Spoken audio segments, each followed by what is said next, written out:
Hey there, welcome back to 7 Minute Books. I'm Sam, and today we're diving into Indivisible by Denise Hamilton. Sophie, you read this one too, right? What made you pick it up? Hey there, Sam. Yeah, I was drawn to it because it's not just another diversity and inclusion book. It's about leadership in a fractured world, and I think we all feel that fracture, whether at work or in our communities. Hamilton makes a case that inclusive leadership is a strategic imperative, not a soft skill. Right. And she starts by flipping the whole idea of what a leader is. She says stop being a chess master and start being a gardener.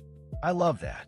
A chess master controls every piece, but a gardener creates the conditions for growth. Exactly. It's a shift from power over to power with. You're not moving people around like pawns. You're nurturing an environment where everyone can thrive. It's a mindset change that's pretty radical. And she builds this on 4 pillars called the inclusive leader's mindset: awareness, curiosity, courage, and commitment.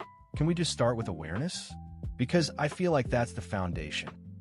Oh, absolutely. Awareness is about self-awareness first. You have to honestly examine your own biases, privileges, and blind spots. And she's clear that we all have biases. The goal isn't to eliminate them because that's impossible. It's to be aware so they don't drive your decisions. That's so true. And it extends to seeing the systemic stuff too. She says meritocracy is often a myth and the playing field isn't level. So you have to look for the invisible barriers that hold people back. That's a hard pill to swallow, but it's important. Then comes curiosity, which is the antidote to judgment. Instead of judging someone who's different, you get curious. You ask questions to understand, not to interrogate. She calls it radical listening.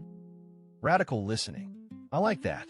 It's about asking things like, can you help me understand your perspective? And being humble enough to admit you don't have all the answers. You're not just waiting for your turn to speak. Right. And that curiosity extends to feedback. You actively seek it out, especially from people who are different from you, and you treat it as a gift, not a threat. Discomfort is a sign of growth. Okay, but the 3rd pillar is courage. And honestly, that one's tough.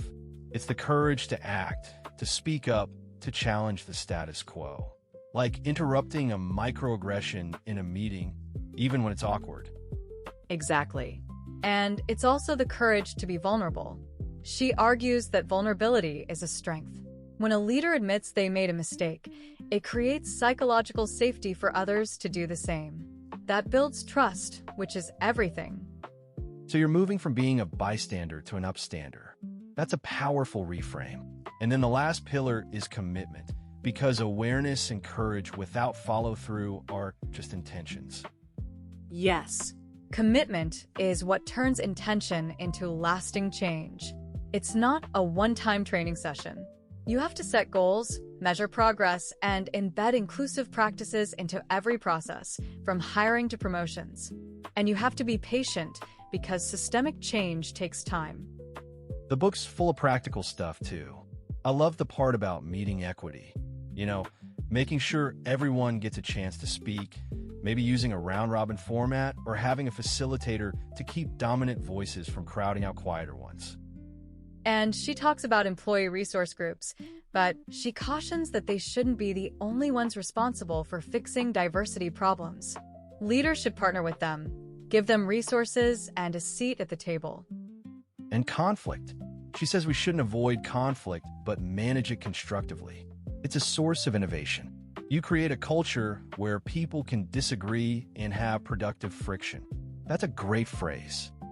It's about focusing on the issue, not the person, and using I statements. And listening to understand, validating feelings, and finding common ground. She even gives a framework for difficult conversations. But what I really appreciated is that she says you don't have to be a CEO to be an inclusive leader. Anyone can do it. It's the small things like inviting a new colleague to lunch or amplifying someone's idea in a meeting. Those small acts create a ripple effect. She calls us all to be agents of belonging, making our workplaces and communities more welcoming. And she's so personal in the book, sharing her own struggles as a Black woman in corporate America. That vulnerability makes it relatable. Yeah, she's not a perfect leader with all the answers. She's a fellow traveler, and that makes the message stick. It feels like a conversation with a wise mentor, not a lecture. And the book is ultimately hopeful. It says the divisions we see aren't inevitable. We can choose a different path. By leading inclusively, we build organizations that are more successful and more just. It's not a utopia, it's practical. The takeaway for me is that unity doesn't mean uniformity. It's about leveraging our differences as strengths. And that starts with each of us in our daily choices. The work begins with awareness and a commitment to grow.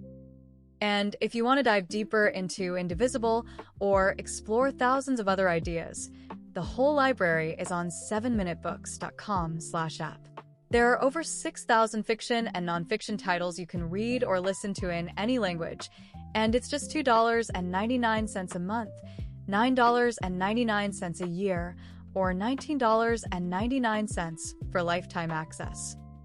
So remember, we are stronger together, not in spite of our differences, but because of them. That's the heart of Indivisible. We'll see you in the next one.